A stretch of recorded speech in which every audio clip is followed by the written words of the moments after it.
Gue senang nulis dulu. Salah satu tulisan gue adalah manfaat bonus demografi. Waktu itu orang belum ngomongin bonus demografi. Loh, yang digaungkan sama Pak Jokowi sekarang ini. Nah itu cikal bakal itu gue tulis waktu presidennya masih Pak SBY. Gue tulis itu ikut lomba karya tulis kreatif. Karya tulis ini juara 1 di provinsi. Lalu ke nasional, masuk 10 besar. Dipanggillah ketemu Pak SBY waktu itu. Kita kasih solusi. Lutfi Ginanjar. Alhamdulillah. Waduh, ini orang sangat komit dan serius sekali membantu UMKM. Awalnya kisahnya berdarah-darahnya gue sampai Pak Muldoko juga percaya pada Anda kan. Iya. Anda sebenarnya siapa sih? Lihat deh, akhirnya bikin satu platform namanya Smash Hub. Jadi kemarin Wamendak juga datang ya. Datang. Ngehadiri grand opening Smash Hub Island. Ya. Itu apa sih aplikasinya yang punya lo itu launching? Kalau ini lebih web base ya? Oke, ini web base. Tapi kalau Smash Up Island ini kita bikin aktivasi di mall-mall. Oke, nanti lu bocorin ya. Yes. Kita lihat beritanya ya, sampai Rian The Massive juga jadi komisaris di Smash Hub. Ya. Ini nggak main-main nih, Smash Hub. Pak Teten juga support. Waduh, ngeri. Bahkan lu juga pahlawan digital UKM ya. Alhamdulillah. Waduh, yang dibikin sama Kementerian Koperasi UKM. Next lagi nih, kan lu kan gabung juga. Smash X ini dorong UMKM siap ekspor. Di Kemenparekraf juga ternyata lu kerjasama kelola limbah sampah plastik UMKM. Ya. Ini banyak juga nih cuan ini anak. Kementerian Keuangan juga. Oh ya? Kementerian Keuangan kita sudah retain 2 tahun.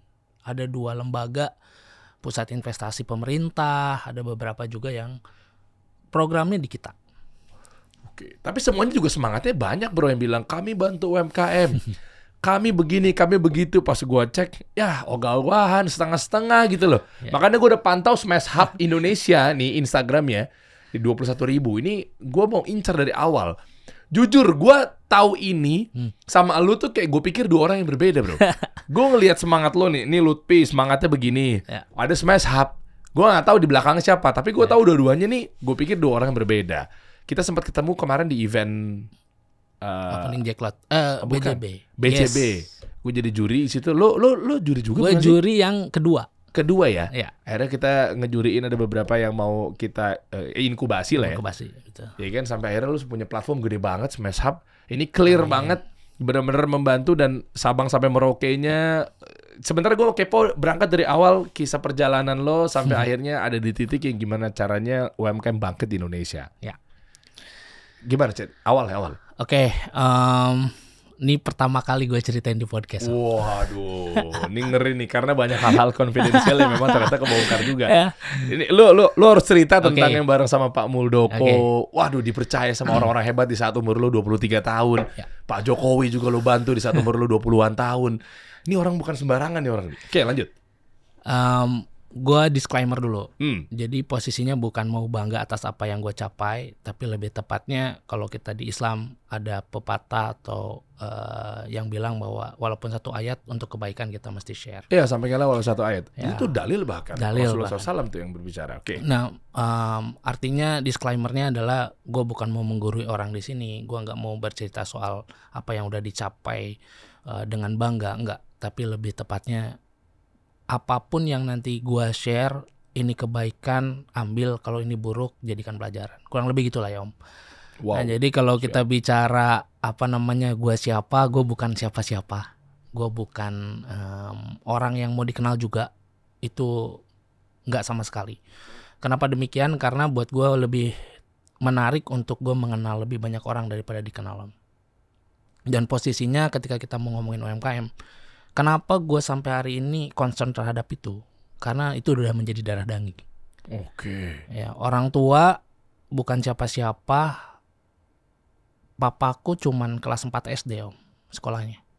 Dia Habis itu? pernah jadi tukang beca, pernah jadi tukang ojek, tukang jahit. Oke. Sampai pada akhirnya bikin usaha kecil-kecilan di rumah, mebel, furniture. Oke. Perjalanan itu yang membuat gue bilang bahwa UMKM ini darah daging karena orang tua aja udah di situ. Dan kita nggak tiba-tiba lahir di kota. Gue lahir di Sukabumi, kampung Om. Sukabumi dari kota ke rumah gue itu 4 jam. Dari kotanya, bukan di Jakarta nih. Kalau di Jakarta sebelum ada tol itu mungkin 8 jam, 7 jam. Hanya untuk nyampe ke rumah. Kalau kita bawa kendaraan yang rusak karena jalannya rusak. sedalam itu rumah gue. Nah tapi in the end of the day itu menjadikan gue punya mindset hari ini, bahwa ternyata nggak ada batasan dengan dunia digital. Dunia udah berkembang, lu mau dari manapun, background lu apapun, lu punya kesempatan. Oke. Nah kalau bercerita soal hidup gue dari awal memang sudah tough dengan keadaan. Gue justru melihat bahwa kemiskinan tidak relate dengan kebodohan, tapi yang relate dengan kebodohan adalah kemalasan. Oke. Jadi walaupun gue waktu nggak mampu, miskin, gue nggak berhak untuk bodoh. Ya makanya yang penting adalah gue nggak malas. Dari nggak malas itu dari SD, SMP, SMA, gue sekolah banyak ambil beasiswa. Tapi beasiswanya bukan karena pintar, bukan karena jago bisnis, tapi karena main bola. Gue hobi banget main bola om. Okay. Jadi waktu dulu cita-cita gue cuma satu, kalau nggak jadi pemain bola jadi guru olahraga. Ya oke. Ya, nah tapi dari situ gue banyak belajar dari keterbatasan, dari ketidakmampuan itu gue mempersiapkan. Gue baru pegang handphone itu SMA. Karena nggak mau terpapar gadget atau karena nggak punya duit? Karena satu, didikan orang tua tidak mengajarkan untuk serta-merta lu begitu aja untuk ada handphone dengan kebebasannya. Oke. Yang kedua memang karena dari sisi ekonomi kita nggak juga mendukung kita tiba-tiba punya gadget yang bagus. SMA gue mengenal internet itu bukan dari handphone, tapi dari komputer kepala sekolah. SMA gue ngekos om. SMA gue ngekos, terus di sekolah, kepala sekolah, wakil kepala sekolah, bidang kemahasiswaan, karena gue aktif jadi OSIS di sana, memberikan ruang, ya udah lu kalau mau belajar di situ aja. Karena gue nggak tahu kenapa habit dari SMA, SMP, kuliah, gue dekat sama guru, sama dosen. Kedekatan itu bukan tanpa alasan, pasti mereka ada alasan. Satu, gue bisa memberikan prestasi ke sekolah. Yang kedua, karena gue pakai untuk kebaikan. Bayangin om, di Jampang Kulon dulu, ini desa lah, katakanlah daerah, mau bikin spanduk, itu nggak bisa, gue bikin dari kertas. Gue print satu-satu, tempelin jadi spanduk gede. Ya Allah, repot amat hidupnya. Repot amat. Itu keterbatasan yang buat gue adalah menguji kreativitas om. Dari situ, terus gue pakai komputer kepala sekolah itu, gue nulis, gue senang nulis dulu. Gue nulis, salah satu tulisan gue adalah manfaat bonus demografi. Waktu itu orang belum ngomongin bonus demografi. Oh, loh yang digaungkan sama Pak Jokowi sekarang ini? Iya. Nah itu cikal bakal itu gue tulis waktu presidennya masih Pak SBY. Singkat cerita, gue tulis itu ikut lomba karya tulis kreatif yang dibikin sama Pak Presiden Pak SBY. Oke. 2004. 2000 enggak, 2009. 9 ya, yang kedua Pak SBY, yang periode kedua ya. Pokoknya akhir-akhir deh, belasan lah, akhir-akhir periodenya Pak SBY. Nah, begitu gue bikin karya tulis ini juara 1 di provinsi. Lalu ke nasional, masuk 10 besar, dipanggillah ketemu Pak SBY waktu itu. Orang kampung, belum pernah punya mimpi ketemu pejabat. Oke. Ya, mimpi aja enggak om. Bayangin, gimana kalau kita ngalamin, enggak pernah. Nah, tapi amazingnya waktu itu, gue tiba-tiba nulis, tiba-tiba tulisan ini diapresiasi, gue harus bercerita, ketemu sama Pak SBY waktu itu dan beberapa pejabat untuk bercerita, lu yang lu tulis itu apa? Bonus demografi. Gue bercerita bahwa Indonesia akan seperti ini, anak muda lebih banyak, apa segala macam. Nah dari sana terbuka mulai om, mulai dari cara pemikiran, mulai dari wawasan, ini mulai terbuka. Gue coba baca-baca terus dari sana. Walaupun di situ kondisi gue ada di kampung, ada di daerah. Ya. Nah begitu kondisinya sudah mulai terbuka, gue mulai mengetahui bahwa jejaring itu penting banget. Gue punya kenalan di sana, di sini, berorganisasi sana sini, ini penting banget. Oke. Nah sampai akhirnya singkat cerita, gue ikut namanya Forum OSIS Jawa Barat. Salah satu forum di Jawa Barat, ketua OSIS atau yang mewakili. Nah ini forum ini hanya pertemuan ketua-ketua OSIS antar sekolah di Jawa Barat untuk kemudian bercerita sekolahnya gimana, apa yang kurang dan tidak. Tapi gue pakai ini sebagai wadah di mana Ini pembuka buat gue untuk ketemu sama orang-orang lintas daerah. Perjuangannya nggak mudah. Dari Jampang Kulon ke Bandung ini 8 jam 7 jam pakai bis. Dan gue lakuin itu mungkin sebulan 2 kali atau 2 bulan sekali. Ya, begitu nyampe Bandung gue tidur di masjid Om, Masjid Agung. Ya Allah. Untuk apa tujuannya coba? Tujuannya untuk bagaimana antara ketua OSIS ini berjejaring, lalu kita berbagi. Oh, ini kurangnya apa di sekolah ini? Ini kurangnya apa di sekolah ini? Lu menginisiasikan itu atas dasar apa? Contoh misalnya apakah dari Kementerian Pendidikan pengen punya program jadi tertentu? di Jawa Barat itu ada Dinas Pendidikan. Nah, ini ada yang menginisiasi teman-teman senior-seniorku menginisiasi lebih dulu sehingga mereka membuat jejaring ini untuk berbagi. Okay. Ya, karena kan di Jawa Barat ini banyak banget sekolahnya Om, ribuan SMA. Di mana dari kampung ke kampung atau daerah dengan perkotaan kan beda. Sehingga bagaimana ini memfasilitasi orang daerah juga punya kemampuan yang sama. Nah, sehingga ujung-ujungnya secara objektif bahwa pendidikan kita naik nih. Exactly. Teredukatif semuanya. Oke, lanjut. Akhirnya Nah, dari sana kan ketemu teman-teman yang ini dari Ciamis, dari Tasik, mereka ketua OSIS. Yang kemudian awalnya gue pikir ini cuma berteman aja. Ya, berteman aja. Habis itu ya udah kita bikin event, kita punya program kerja, ngumpul-ngumpul gitu. Nah, long story short, setiap perjalanan gue dari Jampang Kulon ke Bandung atau pas lagi di Bandung di Masjid Agung, gue selalu ketemu sama pedagang asongan. Gue selalu ketemu sama orang-orang di bawah lah, katakanlah yang jualan pecel lele apa segala macam. Ini yang menginspirasi ya. Oh ya, ternyata mereka pun sampai hari ini punya usaha kecil ini bukan instan, mereka butuh perjuangan. Nah, begitu ini di reminder pada saat gue ngampus, pada saat gue setelah kampus.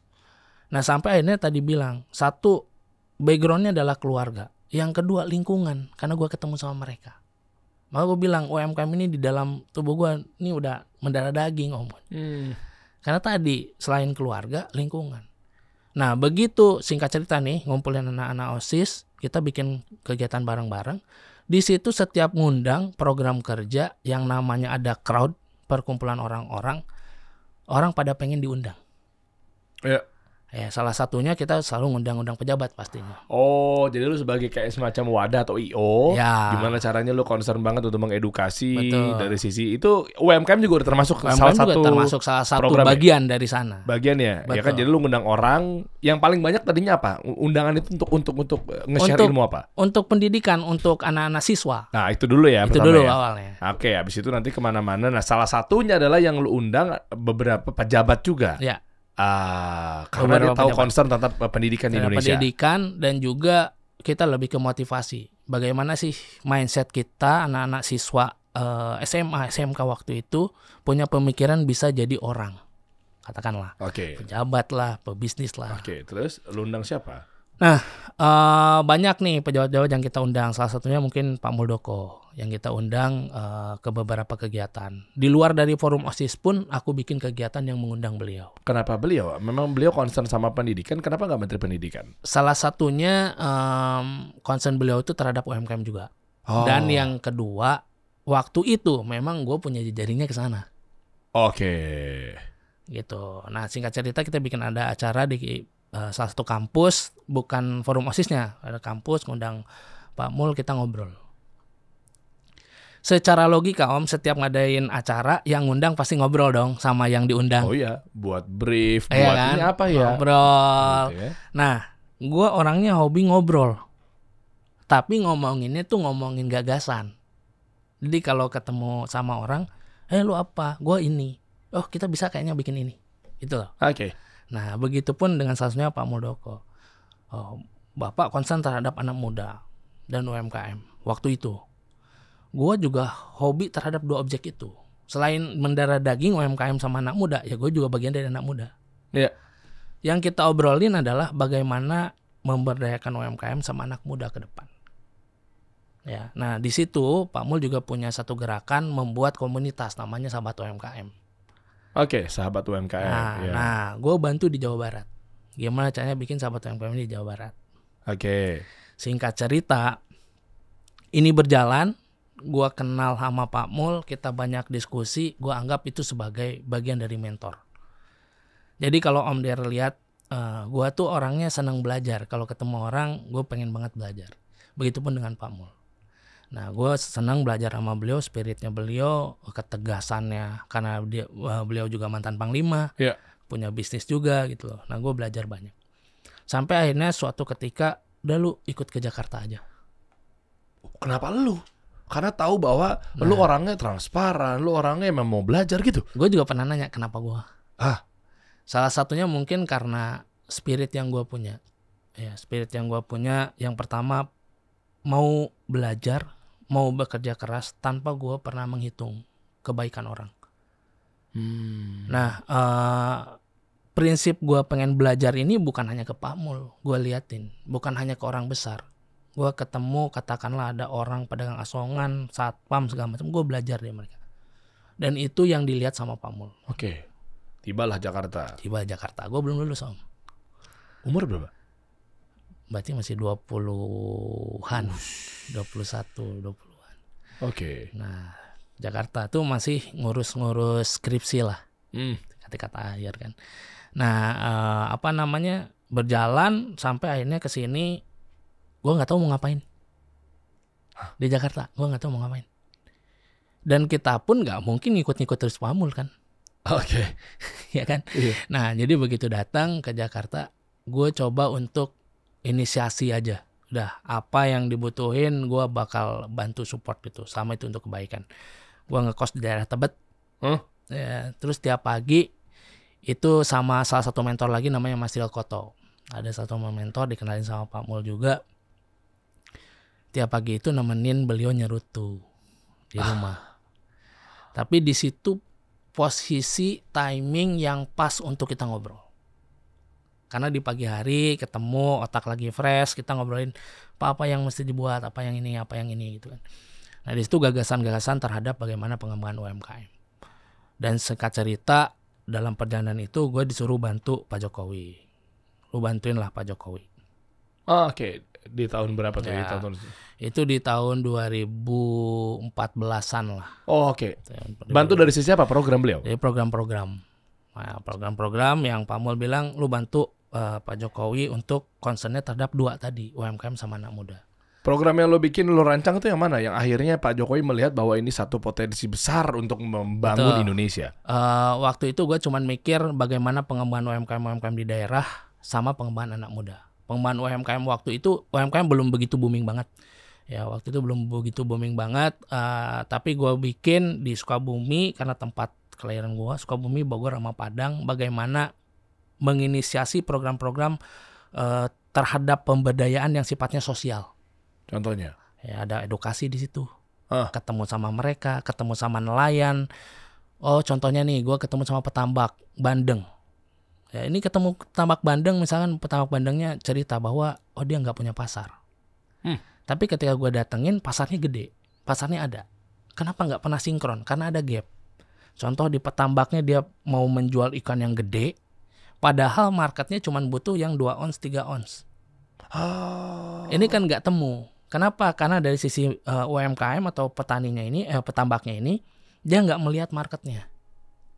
Oh, dia tahu bahwa semakin gede semakin bagus. Nah, dia dalam bayangan dia semakin gede ini ikan semakin mahal. Iya. Padahal kan market nggak begitu.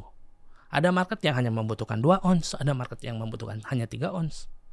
Harusnya begitu udah umurnya atau mungkin beratnya 2 ons, saat itu udah dilepas. Gitu loh. Oh, tapi diperpanjang tuh masa tubuhnya apa segala macamnya. Iya. Oh, jadinya market nggak butuh. Nggak butuh, karena udah kelewat. Oke, gitu sebentar kita bedah. Market butuhnya kenapa yang kecil 2 ons itu? Nah, untuk beberapa, ini nggak semua ya. Beberapa yang memang untuk katakanlah restoran. Oke. Nggak mau tuh yang gede-gede. Atau hotel. Nah, jadi memang tergantung siapanya dulu marketnya ini. Nah, kebetulan waktu gue terjun ke sana, marketnya yang ada ini market buat hotel sama market buat catering. Karena 2 industri itu kebetulan besar di daerah sana. Daerah sana. Oh iya, nggak ada yang agregasikan tuh. Waktu itu belum booming om, startup yang. Oh, agregator belum ada ya? Belum ada. Oh, makanya sekarang gitu. Kan e-fishery, terus ada Aruna sekarang banyak. Iya. Memang harus terjun, memang harus Ya. ada yang komit buat bantu UMKM ternyata. Betul. Nah, begitu terjun ke sana, ya itulah bantuin Pak Jokowi di beberapa daerah, termasuk juga dari sisi sosial. Karena selain dari pemberdayaan UMKM, waktu itu diminta untuk gimana caranya membantu dari sisi sosialnya, membangun jembatan di desa-desa yang jembatannya kecil. Ada rumah Rutilahu, kalau pernah dengar, Ya. rumah tidak layak huni. Nah, kita bangunkan beberapa daerah Sukabumi. Lalu juga ada bagi pengeras toa masjid. Oh, tahu. Lah itu ide lu. Nah itu gue dulu nginisiasi itu. Wow. Tahu. Jadi waktu itu sempat banget tuh ya. Pak Presiden kita kan dulu awal-awal kan Pak Jokowi bilang bahwa katanya anti azan katanya. Tuh nggak tahu tuh digoreng sama buzzer siapa nah, gitu. makanya gue waktu muncul ide ada orang yang ngomong Pak Jokowi anti azan. Gue bilang, Pak, kita bagiin 1000 toa di masjid gitu. Itu ide lu, bro. Gue bikin itu. Gue baru tahu akhirnya tercover tuh dengan Pak Jokowi ternyata bagiin 1000 toa. Dan itu bukan campaign, seolah-olah cuman campaign. Enggak, memang beneran Pak Jokowi enggak ngelarang azan waktu itu gitu. Biasa lah gitu kan. Ya kayak gitu-gitu, ngebantu. Singkat cerita, gue ngapain lagi ya di Jakarta gitu. Terus gue konsul lagi ke Pak Mul. Tapi sebenarnya ada satu tujuan yang gue share ke siapapun, mau Pak Mul, mau udah Mas dan segala macam. Gue selalu share satu hal. Gue cuman pengen jadi orang yang bermanfaat lebih banyak untuk orang lain. Kenapa? Karena ini story-nya satu, keluarga. Yang kedua, orang sekitar sekeliling. Gue pernah merasakan keluarga dihina sama orang lain, Om. Karena kita orang gak mampu dan gak berpendidikan. Bentuk hinaannya gimana? Adalah satu cerita waktu gue masih SD kali ya. Ada orang kaya order ke rumah, terus di rumah udah dibikinin, gak dibayar berapa bulan, disangkanya orang tua gue nagih sambil marah-marah bawa parang. Padahal orang tua gue bawa parang cuman buat ngambil rumput gitu loh. Karena kita punya kambing banyak. Kayak gitu-gitulah simpelnya. Ya emang hak lo juga nagih kali. Dasar orang kaya lah, emang hak lo. Tapi itu cerita yang buat gue, orang tua gak nangis. Papa gue datang sampai tidur tiap hari itu di masjid, pulang pagi, malamnya di masjid. Ya itikaf dan sebagainya. Gue ikut waktu itu. Tapi disitulah kebaikan Tuhan ya gue bilang. Kenapa? Karena dengan ketulusan gue belajar banyak dari orang tua gue. Belajar bagaimana ketulusan, nggak membenci orang yang pernah menyakiti kita. Suatu hari ketika gue udah SMA, ini SD nih, gue SMA, orang itu datang. Yang pesan nama lo. Yang kaya raya waktu itu datang. Terus dia minta tolong, minta modal usaha untuk jualan cilok. Terus? Ya orang tua kita bantu. Ya in the end of the day itu adalah cerita di mana hidup mau ngapain kalau kita bukan buat nyebarin kebaikan buat orang. Nah itu juga pesan yang gue ceritain, mau itu ke Pak, mau ke siapapun mentor-mentor gue. Sampai akhirnya gue punya prinsip, gue pengen banget gimana caranya bisa bantu banyak orang. Salah satu objek dari sekian banyak yang bisa kita perbuat adalah UMKM. Kenapa? Gue gak mau orang lain merasakan kepedihan yang orang tua gue pernah rasakan. Begitu kita usahanya kecil, dipandang sama orang-orang besar, ya lu kecil gitu loh. Gue gak mau orang lain, UMKM lain tuh merasakan itu. Makanya kalau gue agak lengkap nanti kita mundur dikit ya. Makanya Smash Hub ini lahir. Wah, fitur-fiturnya tadi gue udah tipis-tipis ngobrol di ruangan gue, guys. Wah, itu clear banget sih. Itu kalau Indonesia pakai itu, gue nggak tahu ini dipakai nggak sama pemerintah kita nih. Gue ceritain, jadi dari setiap perjalanan hidup gue dari kecil sampai hari ini, itu yang membungkus bagaimana kenapa alasan Smash Hub itu berdiri. Ya, nah, apa yang mesti diperbuat? Yang mesti diperbuat ketika kita ngomongin UMKM, ini ada gap, Om. Ketika kita ngomong di UMKM, gak ada yang beli produk saya. Iya. Padahal buyer juga banyak yang butuh, pembeli juga banyak. Tapi kenapa? Ini gak sinkron antara penjual dan pembeli. Ada gap. Gapnya di mana? Coba setelah lu terjun, lo bantu program-program Pak Jokowi. Mau itu program Pak Jokowi, gue punya mentor sana sini, gue akhirnya menemukan 5 gapnya. Secara gambaran besarnya, ada 5 gap yang jadi concern gue. Yang pertama adalah SDM. Ini barang tentu SDM kita perlu banyak improvement. Ya walaupun gue pikir semua aspek stakeholder, pemerintah semua ngerjain yang terbaik, gue yakin. Tapi nyatanya SDM hari ini masih PR. SDM-nya masih, mohon maaf ya, buruk lah ya dalam tanda kutip ya. Yang kedua, akses pasar, Om. Mau gimana caranya akses pasar? Orang ngomongin e-commerce, orang ngomongin online, ya kan balik lagi ke SDM-nya. Nggak nyampe. Mau ngomongin market internasional, ada global e-commerce katakanlah yang gede-gede, gimana cara ngaksesnya? Yang ketiga, akses pembiayaan.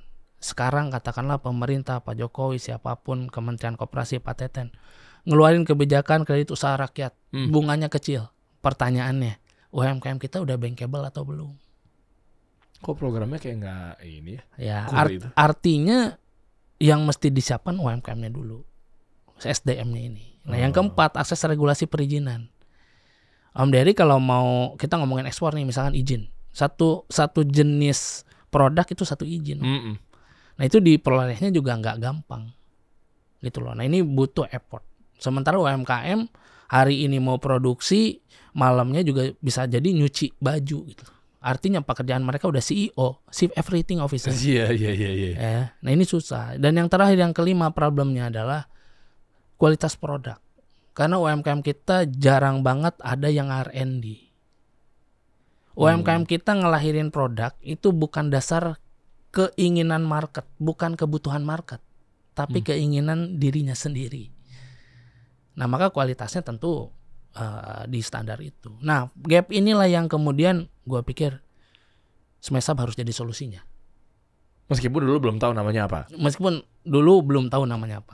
Gue cuman punya satu keinginan, punya perusahaan ini untuk menjadi pusatnya UMKM. Oke. Nah, maka namanya Smash Hub, SMEs dari UMKM bahasa Inggris, Hub itu pusat. Smash, S-M-E-S-nya kan? Iya. Small, medium, enterprises, Hub.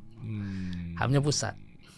Nih, kalau lihat dari logonya, Om, nih logonya adalah orang tersenyum. Iya benar.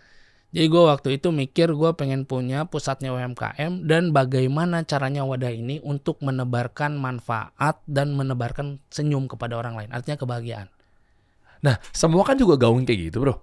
Ya kan? Tapi nyatanya juga katanya, lokal, ini, UMKM harus maju. Gue gak nyebutin mana yang mana ya. Tapi gue lihat nyatanya ternyata dari segi yang 5 tadi tuh kayak 3 doang.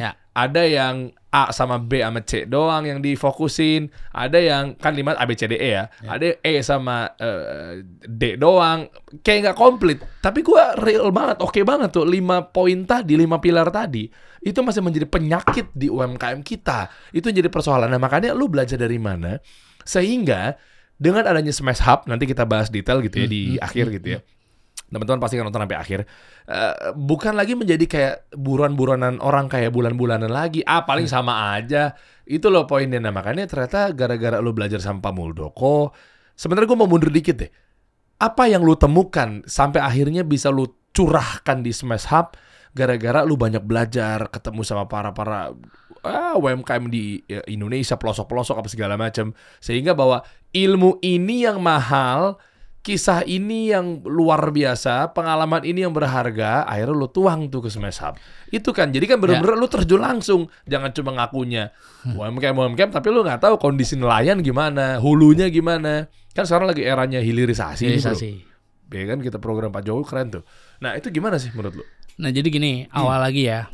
Mundur dikit aja, gue pengen tahu sehingga Smash Hub ini layak untuk kita sama-sama. Yuk kita belajar ke sana loh.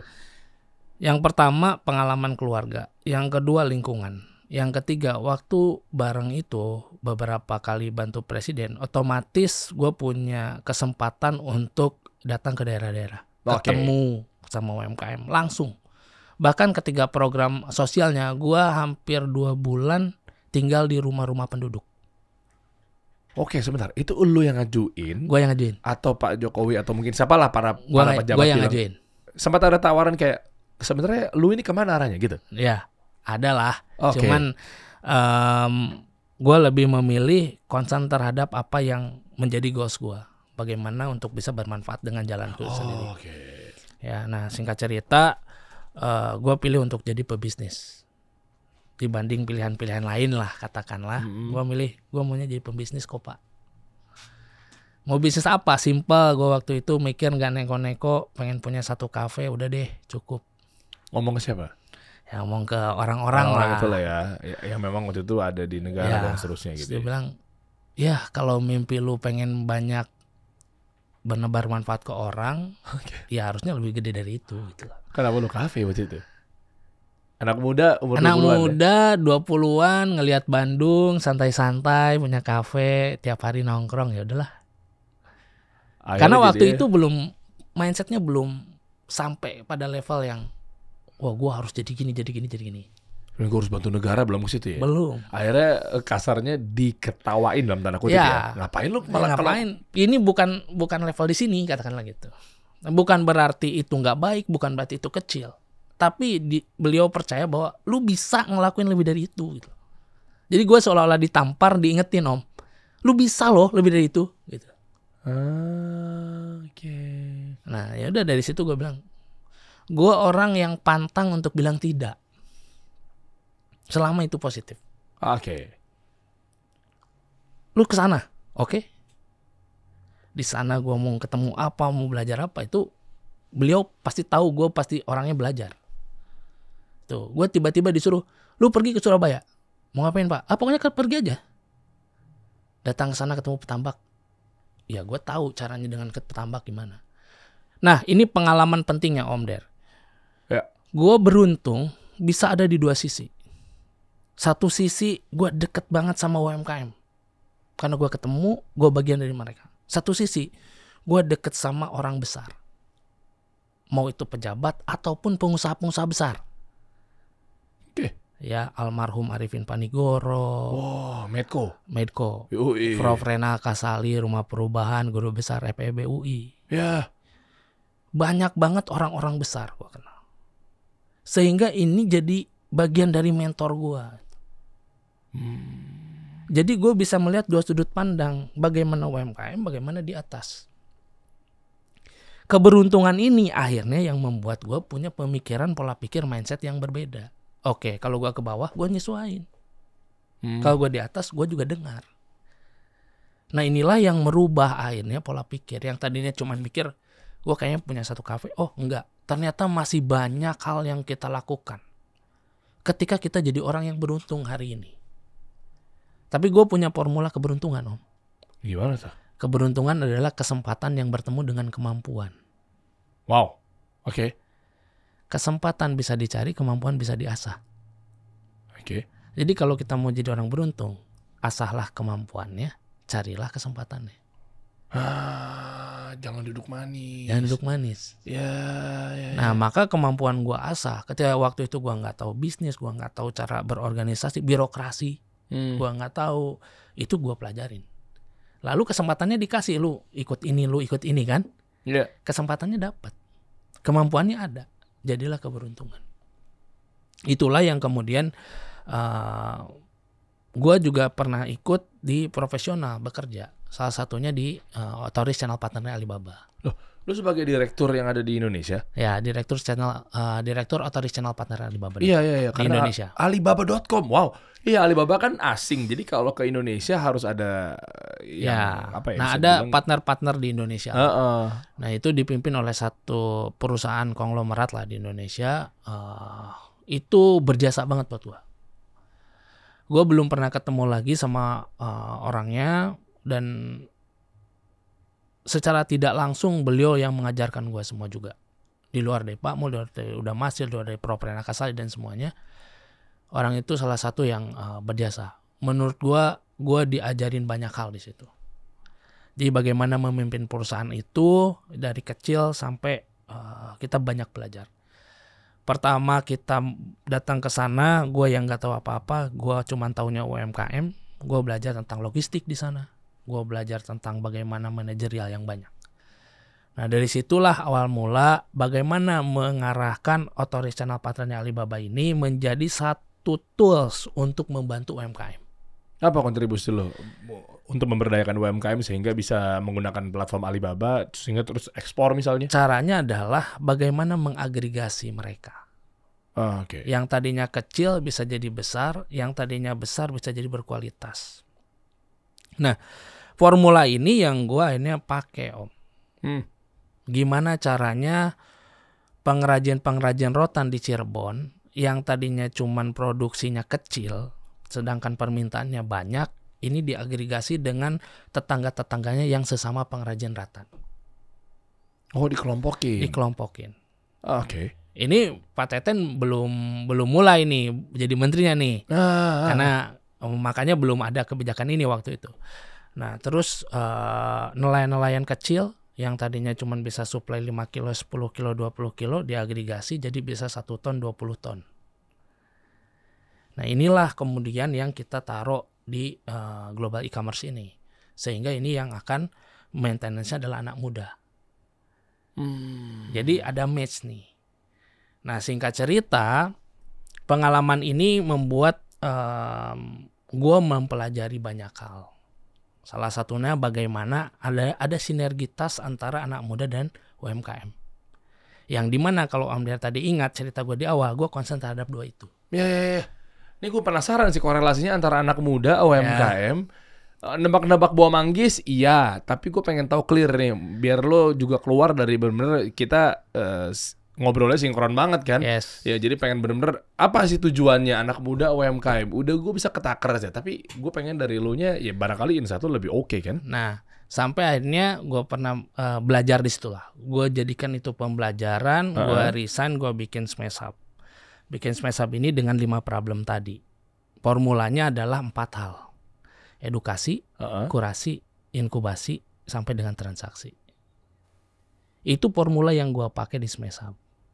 Yang tadinya pengalamannya ada di Alibaba. Alibaba itu, di channel partner Alibaba. Oke, bro, bahas bentar channel partner Alibaba nih, bro. Sampai akhirnya ada di Smash Hub gitu ya. Lahirlah Smash Hub. Kontribusi apa waktu itu lo bikin? Gimana caranya bisa untuk dapetin buyer? Oke, terus gabungin antara anak muda sama UMKM. Hasilnya apa? Gue penasaran di situ. Hasilnya adalah akselerasi. Jadi yang tadinya UMKM kecil susah untuk mengakses market global, ini bisa jadi cepat. Kenapa? Karena ada digitalisasi di situ, Om. Anak muda perannya adalah? Anak muda yang manajerial digitalisasinya. Oh, lu bagi begitu. UMKM fokuslah sama produksinya. Oh iya. Ya, jadi dua sisi ini berbeda antara produsen dan manajerial. Sehingga yang tadinya UMKM CEO, Chief Everything Officer itu berubah. Jadi dia hanya produsen fokusnya, sedangkan manajerialnya ada anak-anak muda. Oh, gue nangkep. Ini sambil diskusi ya, bro. Ya. UMKM kan taunya produksi. Exactly. Ya kan, dagang, malamnya masih nyuci baju. Betul. Tadi gue suka tuh ilustrasi dan analogi tadi tuh, gue suka banget. Emang beneran gitu ya? Real itu, Om. Real gitu ya. Nah UMKM dulu. UMKM taunya produksi, UMKM taunya gimana caranya besok harus sudah muter lagi berangkat dari subuh hari gitu kan, keliling lagi ke pasar lagi. Dia fokus di situ aja UMKM. Nah, celakanya dalam tanda kutip, ketika dia masuk ke ranah yang namanya nyenggol porsinya anak-anak muda, dalam tanda kutip gini loh, UMKM udah tahu fokus produksi aja, tapi giliran ke branding mereka yang susah, ke marketing mereka nggak mampu, manajerial berantakan, laporan keuangan amburadul, gitu kan? Ya, betul. Makanya mereka tuh produsen aja, fokus produksi aja, nggak ada yang nolongin. Lu gandeng anak muda, lu agregasikan anak-anak muda yang fokusnya adalah kreativitas, kreasi, konten, digitalisasi, hilirisasi dan seterusnya, sehingga lu kawinin tuh. Dia nggak perlu produksi gitu ya. Betul. Jadi gini, Om, ada satu hal yang menarik setelah gua baca-baca. Indonesia itu dikenal dengan ekonomi padat karya. Nah, inilah salah satu implementasi yang gua terjemahkan. Mungkin juga bisa salah persepsi, tapi gua pribadi terjemahkan bahwa inilah ekonomi padat karya. Di mana sebenarnya maknanya adalah kolaborasi. Kolaborasi itu siapa? Bisa siapapun hari ini terjadi. UMKM dan anak muda bisa. Yang punya produk dengan gak punya produk bisa. Kenapa? Karena ada dua habit yang berbeda. UMKM jago banget isi produsen, Om. Iya, benar. Pengukir di Jepara mau ukiran apapun dia bisa. Penjahit mau ngejahit apapun dia bisa. Tapi giliran manajerial, ini mungkin jadi tantangan. Tapi dibalik, anak muda suruh ngejahit. Anak muda suruh tanam di sawah. Anak muda suruh ngukir. Mungkin gak banyak. gitu loh. Tapi anak muda punya kelebihan. Dia bangunnya handphone, tidurnya sama handphone. Digitalnya melek banget, Om. Iya. Gitu loh. Nah, kenapa nggak memanfaatkan dua kondisi ini? Bagaimana anak muda dengan kreativitasnya karena dekat dengan digital, ini dimanfaatkan untuk mengembangkan UMKM. Jadi spirit gue adalah bagaimana menciptakan wirausaha baru dengan memberdayakan UMKM. Oke. Gitu. Jadi tidak kanibalisme juga. Tidak juga anak muda sama-sama membuat bisnis tapi membunuh UMKM, enggak. Justru gandeng mereka. Oke, nah lo kawinin itu dalam bentuk apa tuh ada di Smash Up nanti ya? Ada. Ini loh yang gue mau gali tadi, gue agak potong sedikit biar teman-teman dapat insight-nya dulu tuh. Kenapa UMKM sama anak muda tuh lo bentuk, ya kan, akhirnya lo kawinkan gitu ya. Ternyata poinnya adalah UMKM kita, kudu kalau soal produk mah nggak usah dilawan bro. Produksinya keren-keren banget, tapi masalahnya adalah ketika mempublikasi, memasarkan itu kendalanya. Betul. Nah, pengalaman itu akhirnya gue implementasi di Smash Up. Gue pelajarin ada dua hal yang menarik. Satu UMKM, yang kedua adalah anak muda. Ada nggak sekarang orang yang nggak ngomongin UMKM? Mau tukang cilok sampai presiden ngomongin UMKM. Iya. Yang kedua anak muda. Ada nggak orang sekarang yang nggak ngomongin Indonesia Emas 2045? Oh enggak. Ya. Semua politisi juga ngomong, Om. Iya. Tapi masalahnya 2045 itu untuk siapa? Untuk anak muda hari ini. Dua objek ini yang kemudian gue perdalam. Ini problemnya banyak, tapi tantangannya juga banyak. Tantangan dan juga peluangnya juga banyak. Nah, maka gue di Smash Up, bagaimana kita bisa menghadirkan solusi dari problem-problem itu? Solusinya adalah harus Smash Up. Kenapa? Smash Up harus jadi bagian dari menyelesaikan problem-problem ini. Maka gapnya yang tadi, problem 5 tadi, harus diselesaikan di Smash Up. SDM harus selesai. Akses pasar harus selesai. Akses modal, izin, kualitas produk, kita harus selesaikan. Jadi di Smash Up menggabungkan antara UMKM dan anak muda, ini ada 4 tahapan. Edukasi, kurasi, inkubasi, transaksi. Diedukasi dulu, edukasinya siapa? Anak mudanya diedukasi, UMKM-nya diedukasi. Tapi anak muda diedukasi manajerial, UMKM diedukasi produksi. Bu, kalau mau ekspornya ke China, nggak boleh keripiknya ini keripik pedas. Karena habitnya di China nggak suka pedas. Nah ini salah satu insight. Di mana dia edukasinya adalah edukasi terhadap produk. Yang kedua kurasi. Kita mengkurasi dari ribuan orang, ribuan UMKM. Memilih, ini ternyata UMKM adanya di kelas 1. Di Smash Up punya 4 level. Level 1, 2, 3, 4. Ya. Kenapa? Karena kebanyakan dia ngomongin UMKM, definisi UMKM menurut undang-undang, tahu nggak Om berapa? Usaha yang di bawah 50 miliar. Jadi usahanya 50 miliar ini masih UMKM. Yang 4,8 miliar UKM. 50 miliar ini UMKM juga. Semua termasuk ya? Iya. Artinya apa? Revenue setahun ya? Ya, revenue setahun. Artinya kita ini yang pertama harus lakukan adalah mengkurasi UMKM ini ada di level mana. Karena levelnya omset 1 miliar dengan level omset 100 juta, edukasinya beda. Level 50 miliar dengan level 2 miliar itu beda. Nah, maka yang harus dilakukan adalah bagaimana mengklasterkan dulu, mengkelaskan.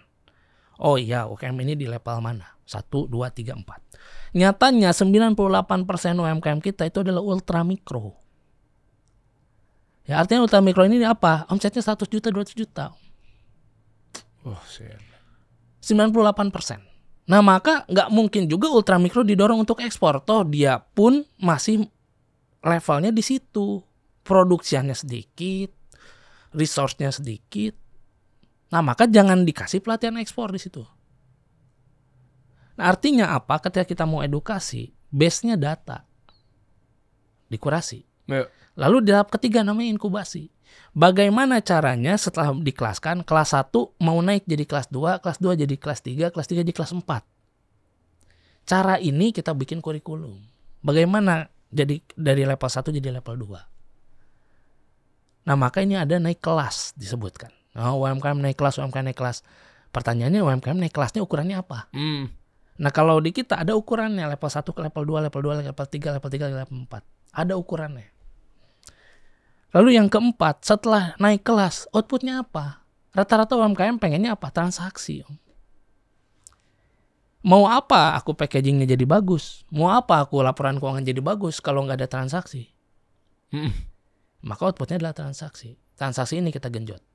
Kalau memang level 1, 2, 3 masih di dalam negeri, masifkan dalam negeri. Kalau level 4 dia punya kemampuan untuk ekspor, bantu kita untuk ekspor. Nah, dengan konsep itu, Smashhub bereinkarnasi menjadi platform digital. Namanya smashhub.id, web-based. Coba bareng, Dim. Ya. Nah, ini baru kita mau launching 2.0-nya. Kemarin udah launching versi pertama, versi keduanya ini tanggal 15 Januari. Woi, bentar lagi, pas banget nih momennya nih. Kalau dibuka masih coming soon versi kedua. Iya. Nah, tapi aku jelaskan dulu, smashhub.id sebagai platform digital itu punya 6 fitur. Oke. Ya, fitur yang pertama namanya tanya ahli, Om. Jadi dia bisa konsultasi langsung. Nah, ini Gimana, boleh tahu? terinspirasi dari Halodoc. Ya. Jadi bagaimana kalau orang sakit datangnya ke dokter, Ya. konsultasinya ke dokter. Oke. Pertanyaannya kalau ada UMKM sakit datangnya kemana? Ya ke ahlinya. Ke ahlinya. Ahlinya siapa? Ahlinya masih parsial. Kalau mau agensi marketing ke agensi. Kalau mau izin datangnya ke pemerintah, ke dinas, kemana. Nah, ini masih parsial. Sementara waktu UMKM gak punya waktu kan. Karena dia masih harus nyuci kan. Karena dia masih harus ngurus popok bayinya kan. Iya. Artinya apa? Butuh satu wadah untuk menemukan antara ahli dengan UMKM. Maka fitur pertama tanya ahli, mempertemukan UMKM dengan ahlinya. Ahlinya ini siapapun. Om Der mau jadi ahli bisa. Siap, insya Allah. Ya. Nah, siapapun. Jadi ada ahli marketing, ada ahli di produksian, ada ahli distribusi, logistik, segala macam ada ahlinya. Izin pun ada. Bea cukai mau urus ekspor, kita bea cukai juga kerjasama. Nah, artinya ini adalah bagaimana menghadirkan fitur mempertemukan antara ahli dengan UMKM. Yang pertama, untuk konsultasi. Ya. Yang kedua, kita punya namanya beli layanan. Analoginya sederhana waktu itu. Bagaimana setelah konsultasi, konsultasi sama dokter pasti ngasih apa? Ya, Resep. obat. Untuk kita datang ke apotek. Iya. Jadilah obat. Begitulah. Nah, tanya ahli ini kita konsultasi. Dikasihkan resepnya, Om. Belinya di beli layanan. Ini apoteknya. Oke. Nah, setelah konsultasi misalnya, Om, packaging yang bagus itu kayak gimana? Oh, packaging yang bagus itu memenuhi standar minimal gini. Terus saya gimana cara bikin packagingnya? Di mana pabriknya? Nah, dibeli layanan. Ini ada pabrik packaging, ada tempat bikin PT, ada urus izin. Vendor semua? Vendor semua. Gila, lu menghidupkan juga buat vendor-vendor ya? Satu, menghidupkan vendor. Yang kedua, tenaga ahli tadi, menghidupkan freelancer. Kalau ada orang yang di PHK waktu pandemi, padahal dia agensi, yang dipecat dari agensi, dari manapun, dia bisa jadi tenaga ahli. Dapat sampingan juga. Oke. Nah, maka anak-anak muda di kuliah, contoh Om, ada satu fakultas desain. Dia pandai bikin packaging segala macam. Bisa jadi pemasukan buat dia. Kawin dengan UMKM. Ini beli layanan. Yang ketiga, jadi pengusaha. Nama fiturnya jadi pengusaha. Jadi pengusaha. Itu gimana? Nah, karena kan objek gue tadi selain UMKM ada anak muda. Bagaimana anak muda bisa jadi pengusaha? Bagaimana anak muda jadi manajerial ini? Kita punya kurikulumnya. Ada yang 3 bulan, ada yang 6 bulan, ada yang 12 bulan. Dan kurikulum ini diadopsi menjadi beberapa kampus untuk kampus merdeka.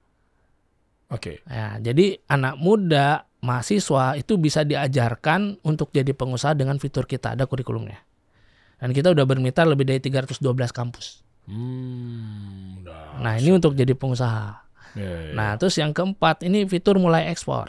Mulai ekspor ini bagaimana end-to-end service bantuin ekspor. Ya. Dari mulai edukasinya kita punya ekspor skill, lalu juga kita buying leads. Nah, ini kita bedain dengan tadi marketplace global. Kalau marketplace itu yang punya toko adalah supplier, kalau dimulai ekspornya Smashhub, buyer yang harus punya toko di kita. Kenapa peraturannya begitu ya? Karena kalau platform-platform yang asing biasanya kayak begitu tuh. Nah, sebelumnya tuh. Karena kalau e-commerce katakanlah, yang susah itu UMKM kita mesti punya toko, mesti di-maintenance tokonya, mesti dirapihin tokonya, kurang lebih gitulah. Iya. Ini kan waktunya habis. Karena kan si UMKM ini ngelakuin banyak hal. Gue balikin. Buyer, kalau lo serius, minta barangnya spesifik. Misalkan dia minta kopinya Arabica. Harus sekian, keringnya sekian. Diperolehnya kapan? Pembayarannya gimana? Pengirimannya FOB kah? CIF kah dan macam-macam. Ya. Dia akhirnya nulis tuh Om. Misalkan saya bayar dari Cina, saya butuh kopi sekian. Ya, kopi ini harganya saya batasin sekian. UMKM tinggal ngeklik. Oh, dia kayak ada listnya gitu ya? Kita buying leads namanya. Jadi setiap hari di renew, diperbarui. Bayar-bayarnya kasih ke kita langsung tampilkan di website tuh. Terus bebas siapa aja pun yang mau ngambil? Bebas. Wah, mudah banget tuh. Nah, jadi dua hal. Jadi si buyer diuntungkan karena nanti banyak penawaran yang sesuai dengan spesifik yang mereka minta. UMKM kita nggak perlu punya toko, kamu punya produk, modalnya katalog, kirimkan. Kalau buyer tertarik, dia pasti kontak. Gitu. Nah, bayarnya divalidasi dulu sama kita, bukan fraud. Ada namanya kita market intelligence ya, bekerja sama dengan ITVC, dengan ADDAC, dengan duta besar. Ya, sehingga ini benar-benar perusahaan atau pribadi ini yang benar-benar mau berbisnis sama kita. Itu dimulai ekspor. Oke. Yang kelima, kita punya Smash Academy. Wah, apa lagi nih? Nah, Smash Academy ini gini. Prinsip gue adalah kalau mau bantuin ekspor, ini journey-nya panjang. Ya, journey-nya panjang, nggak tiba-tiba.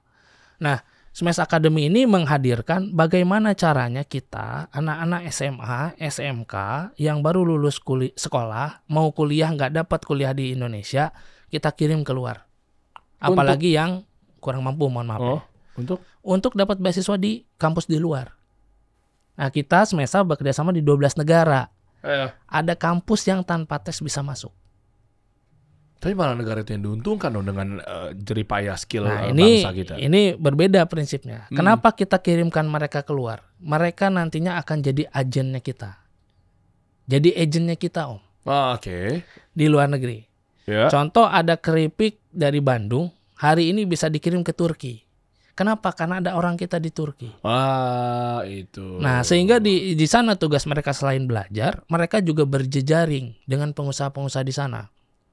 Dan kita dalam waktu setahun mereka udah di sana, kita bangunkan PT di luar negeri supaya jadi agregatnya di luar. Oke. Nah, sehingga ini journey yang panjang tapi kita lakukan. Dikirim ke sana, di sana mereka bangun relasi, punya jejaring bisnis. Kalau ada bayar di sana, mereka yang akan validasi. Ini ada bayar di Turki, alamatnya ini, coba dicek. Wah, keren, komplit semua Smash Hub ya. Nah, artinya ini satu satuan ekosistem yang tidak bisa dipisahkan. Nah, itu yang kita kirim ke luar negeri ini bisa beasiswa. Karena kita juga carikan dari Bajnas, dari banyak organisasi Muslim juga, atau juga dari pemerintah di sananya. Punya kebijakan untuk menampung beasiswa dari pertukaran pelajar. Gitu. Oke. Tadi yang kelima, yang keenam apa ya? Yang keenam namanya Smash Fund. Funding. Permodalan. Permodalan. Tapi lebih tepatnya ke yang ekspor. Gini, kalau ekspor itu Om, biasa transaksinya kalau nggak pakai LC, letter of credit, atau nggak DP, nggak pernah dibayar full 100% di muka. Ya bayar juga nggak mau resiko. Ya, nggak mau resiko. Nah, jadi ketika LC turun, UMKM-nya butuh pendanaan untuk produksi. Karena mereka cash flow-nya bermasalah. Tuh. Mereka nggak ada modal buat uang di muka, buat produksi gitu kan. Betul. Nah, Smesa bekerja sama dengan BUMN, BUMD, Fintech untuk menghadirkan solusi invoice financing, PO financing. Jadi LC-nya lah yang akan jadi jaminan. Ya. Invoice-nya, PO-nya yang akan jadi jaminan. Kita kasih dulu biaya produksi, jaminannya LC. Jadi begitu bayar tinggal dipotong karena biaya produksi tadi. Dan itu ada hitungan kayak semacam mudharabah nggak kalau akadnya? Ini kalau gue lihat sih akadnya sih tadi sih sesuai dengan fikih muamalah ya. Artinya iya kan, maksudnya mau syirkah kita kolaborasi taruh sama-sama modal. Betul. Atau memang cari mudharabah gitu ya, mudharib dan seterusnya gitu. Itu gimana konsepnya? Nah, kalau di Smesa contoh nih mau ekspor, kita open, terbuka. Ya kalau katakanlah sifatnya mudharabah atau syariah, kita ikutin prinsip-prinsip itu sebenarnya Om. Keren. Jadi contohnya gini, dari supplier harganya 1.000, dia open, Bu harga ibu bikin berapa? 1.000 Pak. Bu ini ada buyer yang mau 2.000, ada untung 1.000. Ibu kasih ke kita sedikit aja, 200 nggak apa-apa atau 100 nggak apa-apa, sisanya buat ibu. Ya. Prinsip Smesa satu terbuka, yang kedua nggak boleh kita ngambil lebih besar daripada supplier, nggak boleh kita membebankan UMKM. Jadi porsinya harus mereka lebih dulu. Nah, itu udah jadi prinsip dan semua teman-teman di Smash Up tahu itu. Mantap. 6 fitur guys. Nah, 6 fitur. Ini kalau mau clear bantu UMKM tuh coba benahin dulu keborokan-keborokan dari fitur-fitur 6 ini. Bener kan? Karena Ya. memang kendalanya tuh di situ. Jadi kita ada dua solusi yang besar. Yang pertama digital solution yang 6 fitur. Ya. Yang kedua ecosystem solution. Oke. Apa itu ecosystem solution? Kita punya Smash Experience, punya Smash Food, punya Smash Trade, punya Smash Live, sama Smash Academy. Oke. Nah, ini di luar fitur nih Om. Ya. Ya, contoh apa Smash Experience? Kita bikin island-island di mall atau bikin acara-acara. Kan itu di luar fitur. Oh ya, jadi kayak buat pameran gitu Buat ya. pameran.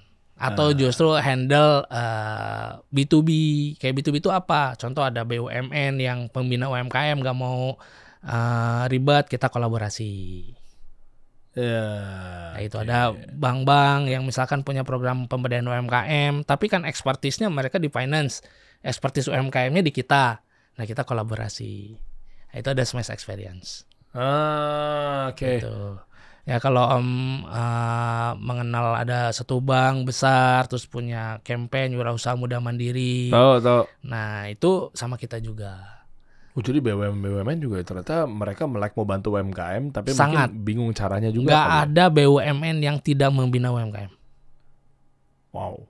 Mau BUMN pengerjaan konstruksi, aspal, gedung, jembatan, semua membina UMKM. Oh iya, karena namanya juga badan usaha milik negara. Gimana Iya. caranya dia malah justru memprioritaskan lokal kita nih sebagai vendor, ya kan, supplier dan Ya. seterusnya. Nah, itu rata-rata kan gini, masing-masing orang mungkin punya expertise ya Om. Termasuk kita lah. Aku Iya. pun nggak mungkin tiba-tiba jadi fotografer kan, kurang lebih gitu. Iya. Expertise-nya di UMKM. Nah, begitupun BUMN atau lembaga-lembaga yang membina UMKM. Sebenarnya mereka nggak expertise di situ, tapi kan punya spirit yang sama, punya motivasi yang sama, punya tujuan yang sama. Maka apa salahnya kita berkolaborasi? Begitupun kita di Smash Up. Oh, expertise kita bukan di dunia pendidikan misalnya, pendidikan formal. Oh, kita kerjasama dengan orang yang mengerti di situ. Iya. Itu, tapi kita samakan goalsnya, samakan tujuannya. Nah, itu di ekosistem ini ekosistem solusinya Smash Food contohnya.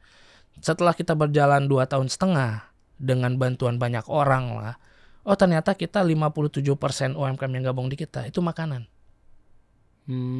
F&B ya. Makanya banyak kita ya. bikin ekosistem makanannya. Jadi Ini- semacam apa, kayak layanan antar juga atau gimana? Bukan, kalau Smash Food lebih tepatnya ekosistem untuk membina si UMKM khusus di makanan. Oke. Nah, kita ada expertise-nya, namanya Mas Ivan. Ini udah belasan tahun di F&B. Oke. Kita gandeng, Mas, di F&B udah sekian tahun, ayo mengabdi ke UMKM. Spiritnya sama, pengabdian ke UMKM. Tanpa digaji Om awalnya. Dahsyat. Tapi spirit itu yang kemudian oke, dengan tulus membantunya. Ketemu cendol di pasar lama di Tangerang. Cendol ini punyanya ibu-ibu. Gak mau berkembang, gak punya brand. Sentuh sama profesional. Jadilah brandnya bagus, masuk ke Raffi Ahmad kemarin, satu cendol, apa segala macam. Nah, itu poin-poin di mana UMKM itu sebetulnya treatmentnya beda dengan corporate. Iya dong. Om Dery sekarang bawa uang miliaran datang ke UMKM mau invest belum tentu mau. Iya. Kenapa? Karena beda. Oke. Nanti lo jawab. Itulah. Jangan dikasih tahu dulu. Ya. Karena ini ada kisah yang gue alamin pribadi. Nanti lo bisa Oke. observasi ya bro ya. Ya. Gue beberapa udah tahu kenapa, tapi mungkin kan lu lebih tajam ya. Karena memang fokus lu kan bener-bener langsung terjun ke lapangan apa segala macam. Ini menarik, makanya jadi ingetin gue kayak gini nih. Gue kemarin ke Banjarmasin. Ya. Banjarmasin, perjalanan dari Banjarmasin ke Tabalong. Akhirnya yang gue ke Plut. Akhirnya gue coba jadi pembicara, diundang ke sana tuh di PLUT kan. Ya. Pusat Layanan Usaha Terpadu. Nah, jalan dari punyanya Kemenkop UKM ya. Betul.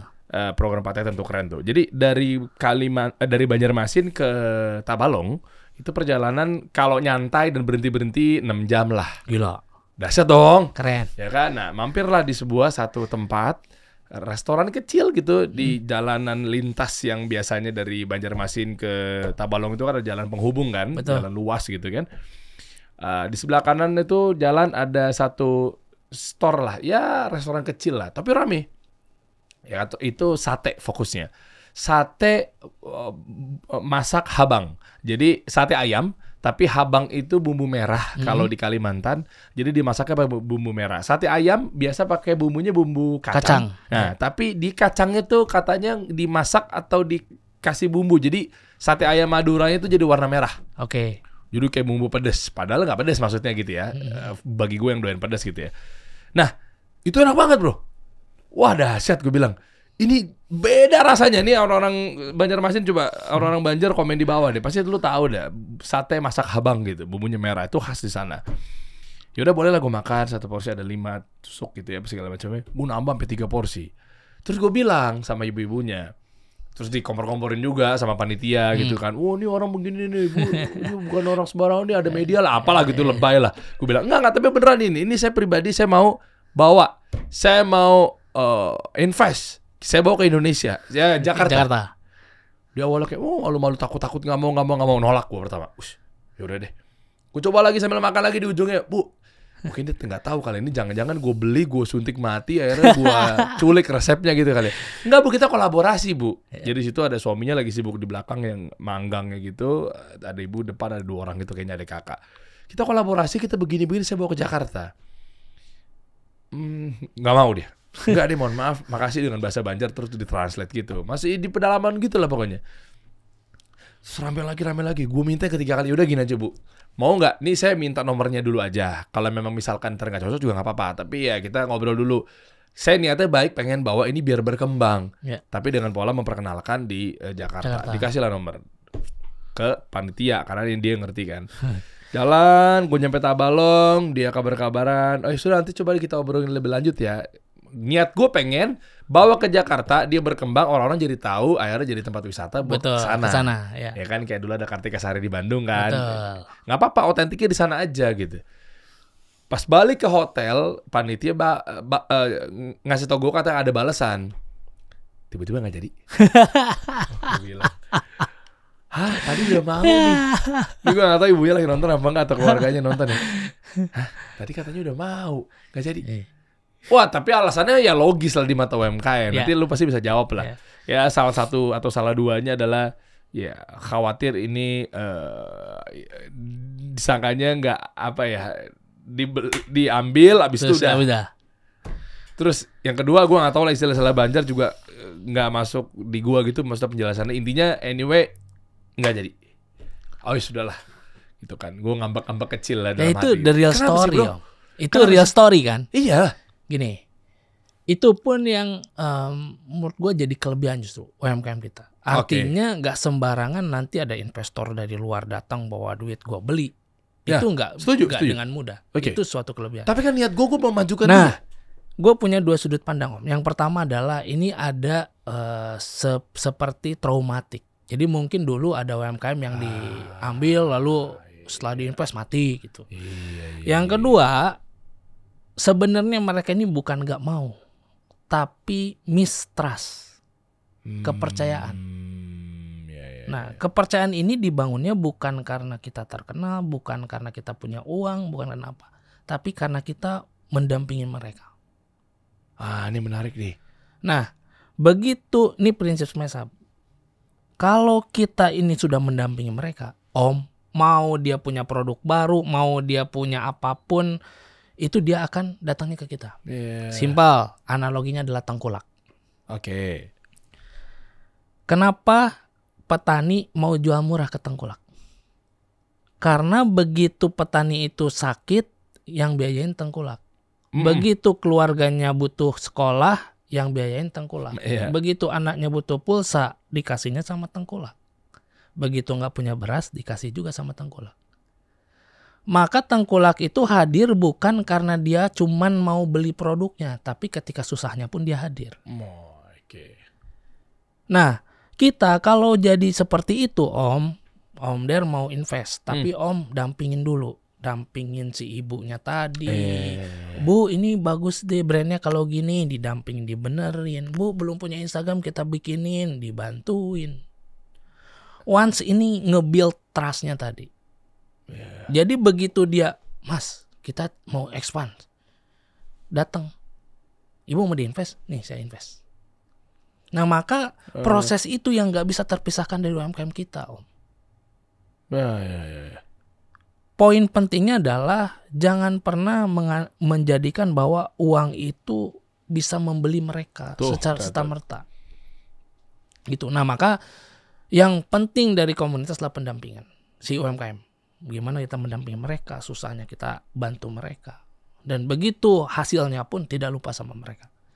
Maka kalau tadi dengar cerita Smashhub, mau kita untung, kita bagi, tapi baginya yang lebih besar mesti mereka. Kita nggak boleh mayoritas. Oke.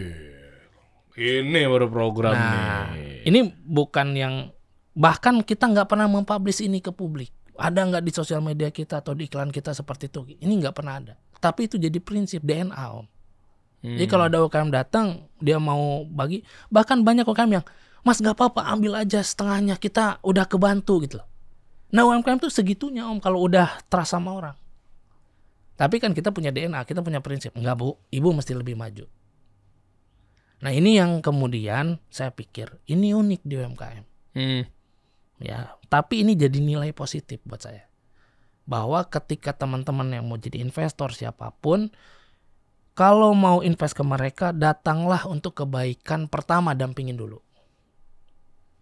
Bagaimana ikut prosesnya. Mereka ini, kita harus jadi bagian dari mereka, jangan mereka jadi bagian dari kita, Om. Kita harus jadi bagian dari mereka. Karena sejatinya mereka juga sebenarnya pengen tumbuh, Betul. tapi nyatanya kalau lu nggak dampingin, lu nggak komit apa segala macam, karena UMKM kita kerennya adalah belum tentu uang itu bisa mengubah segalanya mereka gitu. Betul. Tapi ada rasa ideal yang memang mereka miliki dan seterusnya, sehingga ya ngapain kita nih gerak maju berkembang atau disuntik atau bahkan ada traumatik tadi ya. Bisa jadi orang dijanjikan ini tapi nyatanya enggak. Karena mereka luhurnya kan dari neneknya, ini resepnya misalnya. Tapi once mereka udah percaya, Om, katakanlah bahasa aku ya, golok ini dikasih ke kita, silakan mau bunuh saya atau mau pakai golok ini untuk apa? Katakanlah kalau kita mereka udah trust ke kita, mereka kasih bisnisnya, nih mau diapain Pak, silakan. Itu kalau mereka udah di posisi yang percaya sama kita. Banyak, Om, tidak 1-2 UMKM yang datang ke saya pribadi ataupun ke Smashhub, Mas, ya udah nih mau diapain bisnis saya terserah. Karena sepercaya itu mereka. Itu percaya apa udah pasrah tuh? Percaya. Maaf deh Bang. Percaya. Bukan karena kayak udah nggak mampu lagi, udah udah mampu gitu. lagi deh. Enggak. Udah banyak utangnya deh. Gue jadiin Lutfi beban aja deh. Enggak, posisinya beda. Oh beda ya. Bukan pasrah tapi lebih percaya. Tuh catat nih, siapa coba jiwa-jiwa investor? Raffi Ahmad misalnya. Siapa lagi? Gilang Juragan 99. Nah, itu jiwa-jiwa investor semua tuh. Jadi jangan langsung tiba-tiba cabret karena harus dibina dulu. Iya kan, sama nih kayak Mas Gilang. Ini juga produk-produk lokal nih. Ini keren nih. Keren kan tuh. Jadi dia itu udah punya produk sendiri dan jiwa nginvestasinya juga luar biasa emang. Mas Gilang Juragan 99. Jadi artinya ketika yang tadi Lutfi minum, bismillah nih, saya minum juga. G-Water ini, Bro. G-Water ini bikin badan jadi enteng dan segar. Artinya ketika lu pengen coba untuk terjun ke lapangan, mau beli belanja, produksi, masak, ke pasar, ya kan, optimasi di sosial media dan seterusnya, ini butuh badan lebih segar. Betul. Makanya solusinya G-Water. Ya, enteng segar. Kenapa? Karena natural artesian ini berperan penting, teman-teman. Jadi kita bawaannya mau minum mulu. G-Water natural artesian ini dikelola dengan teknologi Jepang dan satu-satunya di Indonesia. Tuh, jadi artinya dia nggak mau diambil ke Jepang, tapi bertahan di sini lokal. Lu mau support, ya udah lu sebagai mesinnya aja lu apa segala macam, nggak bisa kita bawa ke sana. Lu mesti ngidupin gue di sini. Keren ini Mas Gilang dan kawan-kawan. Top Mas Gilang. Keren ya? Keren. Nah, nanti kita bisa ngobrol-ngobrol juga tuh, dia juga semangatnya sama tuh untuk UMKM gitu. Sama seperti saya juga semangat juga nih untuk mensupport. Apa yang kira-kira kolaborasikan, monggo. Nih, kasih solusi, punya peran apa untuk membantu Smashhub. Ini salah satu kolaborasi. Gue udah nyiapin buat gitu dong. Kan udah ada biru tuh di baju. Udah ada biru. Iya. Nah, salah satunya adalah gue punya satu IP baru, Om, buat di Februari, launching pada saat 14 Februarian lah. Di pas pemilu. Pas pemilu sebelum lah. Ya, wargakan itulah. Oke. Gue mau launching namanya Lokal Vokal. Lokal Vokal. Oke, gimana tuh? Lokal Vokal ini apa? Lokal Vokal ini tempat produk-produk lokal. Jadi kondisinya gini nih. Ketika gue ngebangun Smashhub, gue ini selalu pakaian lokal, Om. Jam, baju, semua. Ini baju gue nih, ini baju gue sendiri lokal. minta dong. Ya, nanti Beli ya.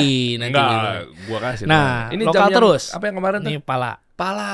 Ya. Kan dia ikutan di Yes. apa namanya BJB. programnya? Yes. BJB itu. Yes. YEZ Yes. itu ya. Yes. Jadi semua selalu lokal. Kacamata lokal. Oke. Nah, ketika ketemu katakanlah pejabat atau semua orang lah hampir rata-rata yang interest terhadap apa yang gue pakai, selalu nanya, itu belinya di mana?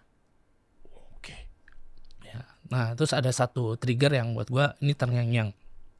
Satu pejabat di pemerintahan, terus beliau bilang gini, Wi, kalau saya mau beli produk lokal itu di mana adanya? Dari head to toe ya, dari kacamata sampai sepatu. Kalau mau beli itu di mana? Kita nggak bisa jawab, Om. Gue waktu itu nggak bisa jawab. Kenapa? Di marketplace hijau, marketplace oranye. Ya itu nggak semua. Ya nggak semua yang nyampur, Lokal. bahkan yang asing juga banyak. Bahkan data di kita 90% memang produknya impor, 10%-nya lokal. Nah, gue pengen menghadirkan satu platform atau tempat si lokal vokal ini untuk jadi tempatnya brand-brand lokal yang bisa dibeli sama semua orang. Tapi ini terkurasi banget. Oke, ini wadahnya bentuknya apa? Platform, Maksud gua web, aplikasi? web. Oh. Tahap pertama web. Nah ini gue mau launching di Februari. Nih Ikut dong, kita harus Ayo collab dong. ya. Iya dong. Nih Ini semua, media lokal loh ini. Ya, loh. ini semua saksinya nih. Iya dong. Kasih Ini solusi boleh. harus gabung lokal vokal. Ayo dong. Ya. Support. Kita pilih 100 UMKM the best untuk ada di situ. Oke. Nah, jadi nanti secara per bulan kita akan gilir 100 ini yang terbaik. Jadi tiap bulan ada 100 Dikurasi, baru, 100 baru. dikurasi. Nah, ujung-ujungnya mereka kalau memang misalkan si konsumen pengen nyari produk lokal yang kualitasnya Di luar situ. biasa, bisa distandarisasi dengan produk-produk luar, ada di situ. Ada di lokal vokal. Nah, ini kan kita media support lokal kita nih. Ya. Media kasih solusi ini kan support lokal brand. Mhm. Nah, gimana caranya untuk bisa kawin sama lokal vokal? Lokal vokal. Entah itu nanti gue dari sisi gue bikinin IP itu nanti dari Ya. sisi media, ya dong, ya kan. Misalnya lu fokus di web base, Yap. nanti gue coba untuk masukin ke TV digitalnya dalam tanda kutip di situ adalah sifatnya ya mau apapun itu, mau talk show, podcast apa segala Ya. macam, ya memang di situ powered by kasih solusi. Betul.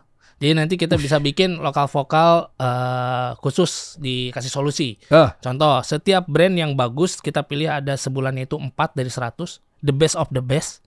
4 ini nanti bisa sharing sama kasih solusi. Nah, Ya. jadi kalau udah di kuratif nanti yang pemenangnya atau mungkin Pemenangnya, unggulannya ya. bisa duduk di sini. Duduk nih. di sini. Karena duduk di sini kan kita juga kuratif juga. Enggak, Betul. bukannya apa ya teman-teman ya. Artinya kita juga pengen kasih manfaat yang ke lainnya kan kalau memang isinya cuma kayak ini lu ngundang siapa sih Der? Gitu. Ya.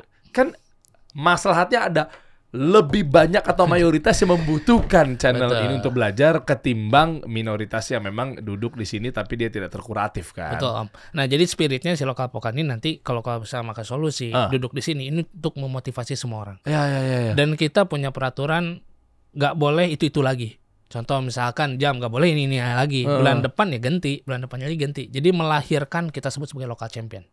Jadi mereka tahu. Ini yang gue cari bro. Serius nih. Gitu. Kenapa? Karena gue serba bingungnya gini. Gue ngundang orang. Ya kalau ngomong kasarnya dia lokal.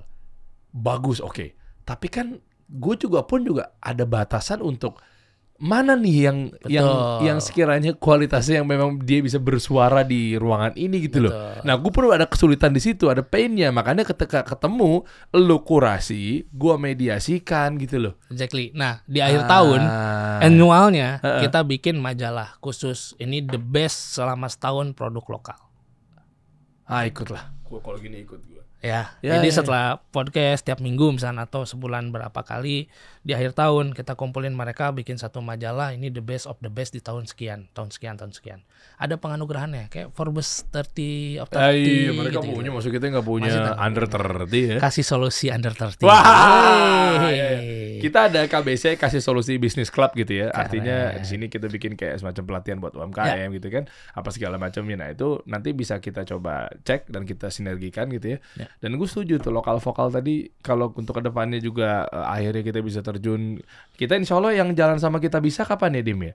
Nah ini juga mungkin bisa cocok logikan gitu ya. Kayak kita kemarin meeting sama Fikra gitu ya, chairman di Kita Bisa. Dia melihat ada satu kemiripan, kita lagi coba godok bareng karena memang ini lagi tahun-tahun panas kan. Nanti kita coba, nanti deh kita sekalian aja deh habis Februari deh gitu ya. Jadi terjun, nama programnya insya Allah nih Kita Bisa Kasih Solusi.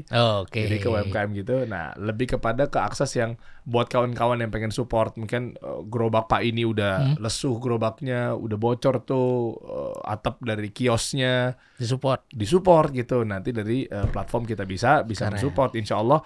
Dari segi bantuan buat kawan-kawan kita. Kalau tadi kan orang pengen beli produk lokal. Kalau sekarang ada ternyata porsi-porsi atau sekumpulan-sekumpulan orang yang berpikir bahwa kemana gue harus bantu UMKM kita. Exactly. Jadi gini Om. Nah ini kita kawinin bisa tuh bro. Di Indonesia ini gue percaya nggak kurang orang baik. Ya, nggak kurang orang baik. Satu sisi orang baiknya adalah tadi yang pengen bantu. Gue punya kapital, gue pengen bantu. Ke siapa gue harus kasih. Tapi satu sisinya lagi, gue pengen bantu orang dengan membeli produk. Nah itu. Nah, ini bisa menjadi satu gerakan yang menarik. Ekosistem dan movement yang gerak. Kita meetingin deh abis ini deh. Kita kumpulin aja tuh. Ya kan? Kan beli itu bisa dari atas dasar memang dia butuh dan memang dia pengen bantu. Betul. Nah, kenapa nggak si donatur atau calon donatur ini maksudnya tuh tujuannya tuh udah sekaligus membantu dan punya juga produk-produk yang berkualitas kan? Betul. Dan ini si lokal vokal outputnya adalah memotivasi brand-brand atau UMKM yang masih di tahap pengembangan. Kenapa? Yang kekurangan di kita salah satunya adalah bagaimana mindset untuk berkembang di UMKM. Karena rata-rata gue udah bisnis di sini, ya udahlah gue udah cukup. Nah, mereka impiannya tidak bertahap, katakanlah goalsnya ini. Nah, gue pengen lokal vokal ini jadi salah satu goalsnya mereka. Gue pokoknya tahun ini mesti masuk lokal vokal gitu. Jadi ketika dia punya mimpi itu, dia memperbaiki dirinya.